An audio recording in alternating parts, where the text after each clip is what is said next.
Onde será declarado o domínio da próxima Grande Guerra Mundial? A resposta não está em um deserto no Oriente Médio, nem nas águas disputadas do Mar da China Meridional.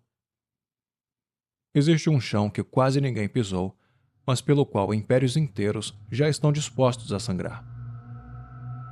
Um chão onde a temperatura cai a 180 graus negativos, dentro de crateras que jamais sentiram o toque da luz do sol. Um cofre de pedra que guarda, preso no gelo eterno, os ingredientes mais estratégicos e valiosos do universo acessível à humanidade: a água. Em 23 de agosto de 2023, a Índia pousou exatamente ali. Não foi um inofensivo passeio científico, foi uma declaração silenciosa de intenções.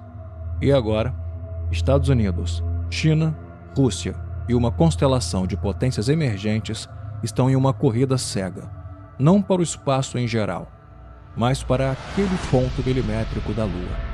A pergunta que nenhum chefe de Estado ousa pronunciar em voz alta é: quando os recursos entrarem em colapso aqui embaixo, quem ditará as regras de sobrevivência lá em cima?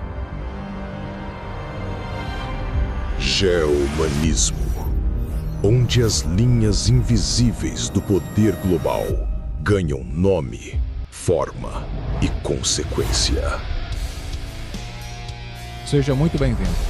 Eu sou o Professor Ricardo e este é o Geohumanismo, o nosso ponto de encontro definitivo para decodificar as engrenagens ocultas do poder global.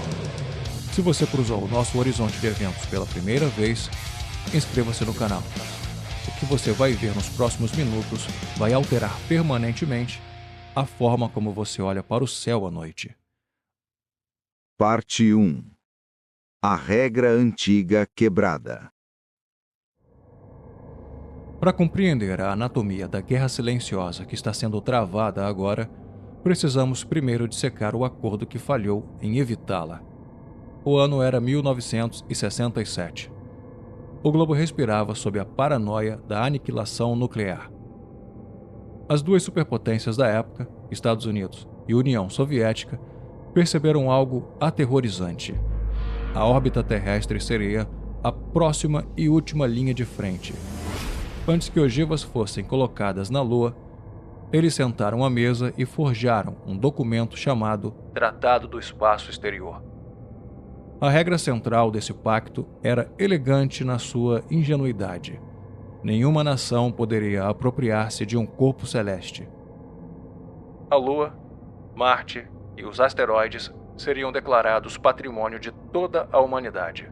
O espaço seria o equivalente cósmico do alto mar, livre de fronteiras, imune à soberania nacional, pertencente a todos e a ninguém.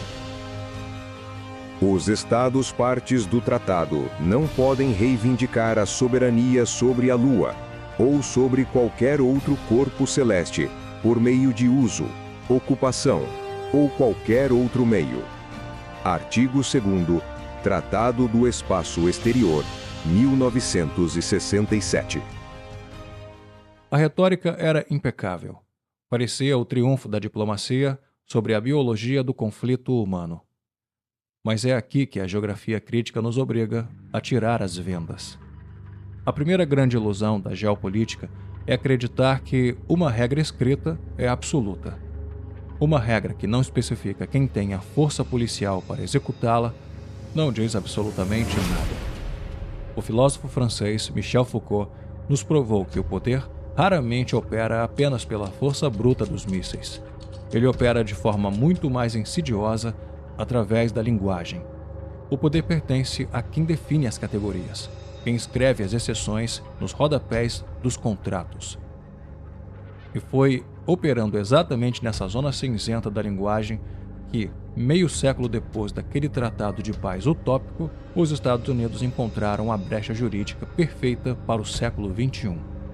O documento de 1967 proibia a apropriação de territórios, mas omitia um detalhe letal: e os recursos dentro desses territórios? A água congelada, os minerais raros. Em 2020, o governo norte-americano orquestrou um novo pacto, batizado de Acordos de Artemis. Ali, utilizando uma gramática diplomática cirúrgica, Washington estabeleceu uma nova ontologia para o espaço. Extrair recursos de um corpo celeste não é o mesmo que ser dono dele. Em outras palavras, você pode drenar a riqueza da Lua sem precisar hastear uma bandeira declarando que aquela terra é sua. Mais de 60 países já assinaram os Acordos de Artemis, liderados por Washington. China e Rússia recusaram sumariamente o documento, alegando uma tentativa de colonização do espaço ditada pelas leis ocidentais. Esta é a radiografia do poder global hoje. De um lado, um bloco capitaneado pelos Estados Unidos, arregimentando nações em torno de um novo código de leis para o universo comercial, leis escritas com tinta americana. Do outro, uma aliança entre China e Rússia, construindo um leviatã rival chamado Estação Internacional de Pesquisa Lunar, a ILRS. E eles estão agressivamente convidando o Sul Global para ingressar nesse polo alternativo. No meio desse cabo de guerra, as nações precisam escolher um lado. Em 2021, o Brasil fez a sua escolha.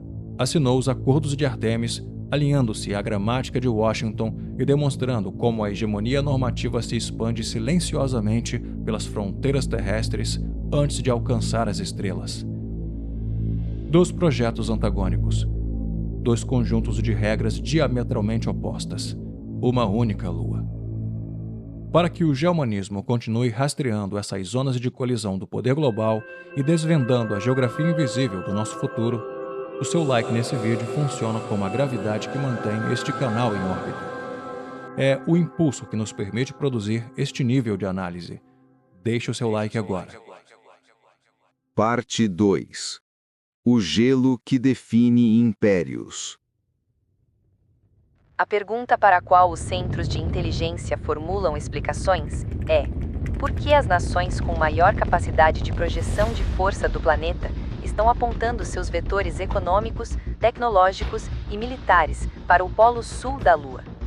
A resposta, com certeza, não está no prestígio de fincar uma bandeira, mas repousa no gelo. Oculto na escuridão perpétua das crateras polares lunares, repousa um oceano fossilizado. Gelo de água aprisionado há bilhões de anos, intocado pela radiação solar. No vácuo hostil do espaço, a água transcende a hidratação biológica. A água é a moeda matriz do poder de manobra. Submeta essa água a um processo de eletrólise, separando suas moléculas, e você terá hidrogênio líquido e oxigênio. Em termos industriais, o combustível de propulsão mais eficiente conhecido pela engenharia aeroespacial. Uma base lunar com infraestrutura para minerar, refinar e armazenar seu próprio combustível destrói a amarra gravitacional da Terra. Ela não depende mais de lançamentos trilionários a partir do Cabo Canaveral ou do deserto de Gobi. Ela se torna soberana. Pense nisso sob as lentes geográficas do século XIX. É exatamente o equivalente a descobrir, no meio do Oceano Pacífico, uma ilha que brota querosene refinado do chão, posicionada perfeitamente na intersecção de todas as rotas de comércio global. Quem controla o posto de combustível cósmico, controla a marinha do futuro. E o tabuleiro é ainda mais complexo. O regolito, a poeira microscópica e cortante que cobre a Lua, é rico em hélio 3, um isótopo quase inexistente no nosso planeta, mas que é o santo graal para reatores de fusão nuclear limpa. Há titânio, platina e terras raras cruciais para semicondutores e armamentos de última geração. A Lua não é um deserto romântico. É a Arábia Saudita do século 22. Quem aterrissar primeiro, quem instalar infraestrutura robótica primeiro, estabelecerá as zonas de exclusão ao redor das suas minas. E na prática militar, uma zona de exclusão de segurança é de fato a posse do território. E para garantir essa posse material, é preciso dominar o terreno imaterial. É aqui que a geopolítica se transmuta em astropolítica, e o conceito de domínio orbital desce como uma sombra sobre nós.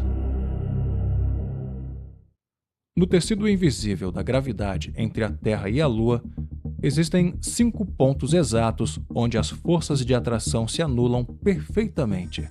São os pontos de Lagrange. Coloque uma plataforma de armas, um satélite espião ou um posto de reabastecimento nestes pontos, e eles permanecerão ancorados lá para sempre, com um consumo energético virtualmente nulo. Esses pontos não são apenas curiosidades físicas da mecânica celeste. Eles são os estreitos de Hormuz e os canais do Panamá da geografia espacial. Quem controla os pontos de Lagrange, L1 e L2, possui as chaves dos portões do espaço cislunar. Eles têm a capacidade de observar, interceptar e bloquear fisicamente o tráfego logístico e militar de qualquer nação inimiga rumo à superfície lunar. O espaço já foi profanado. Em 2019, a OTAN o classificou oficialmente como o 5º domínio operacional de guerra, emparelhado com a terra, o mar, o ar e o ciberespaço. Se um satélite comercial de comunicação ou de GPS for abatido amanhã no vácuo, o artigo 5 da Aliança Transatlântica poderá ser invocado. O gatilho diplomático que causaria o apocalipse nuclear na Terra agora também mira para as estrelas. Enquanto assistimos a tudo daqui de baixo, o Comando Espacial dos Estados Unidos está acelerando programas sigilosos para patrulhar o volume cislunar. Ao mesmo tempo, potências asiáticas testam ativamente armas antissatélite capazes de cegar a infraestrutura do adversário. A estratégia é aterradora. Destruir um único satélite no lugar certo não causa apenas a perda de um equipamento. Ele cria uma tempestade de detritos viajando a 30 mil km por hora, uma reação em cadeia que pode destruir toda a constelação de comunicação global. Redes bancárias, logística de supermercados, tráfego aéreo, agricultura de precisão. Tudo apaga em questão de horas. Aqui, a geografia crítica é impiedosa na sua conclusão. As guerras por recursos de alta tecnologia, travadas nos confins do sistema solar, desaguam inevitavelmente na escassez diária e no sofrimento imediato das periferias do mundo. Parte 3. Doutrina do domínio absoluto. Quem controla a órbita baixa terrestre controla o espaço próximo à Terra. Quem controla esse espaço domina a Terra, e quem domina a Terra determina o destino da humanidade. Essas palavras não são delírios de roteiristas de Hollywood. Elas são a doutrina fundamental ensinada na Academia de Guerra da Força Aérea Americana, a cartilha prática do nosso presente geopolítico. Para entender como isso nos aprisiona, precisamos convocar o sociólogo italiano Antonio Gramsci. Gramsci decodificou que o poder imperial absoluto nunca se sustenta a longo prazo apenas com tanques e fuzis. A verdadeira hegemonia é atingida quando o dominado internaliza a ideologia do dominante, quando o mundo inteiro adota as regras de uma única nação como se fossem as leis naturais e invioláveis da civilização. E é exatamente o que os acordos de Artemis representam. Não é só um tratado. É a imposição de um sistema gramatical e moral. Quando corporações privadas, agindo como braços estatais de procuração, desenham os limites das zonas de exclusão lunar, o mundo obedece sob o verniz da cooperação pacífica. À medida que as assinaturas se acumulam, a narrativa estadunidense cristaliza-se como o único caminho ético. O bloco sino-russo é instantaneamente enquadrado no teatro mental do público ocidental como o elemento desonesto, o inimigo bárbaro. Este é o ápice do imperialismo cognitivo e material.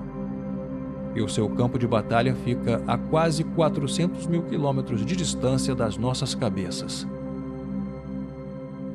E enquanto as superpotências constroem a arena, nações emergentes tentam invadir o jogo com precisão de bisturi.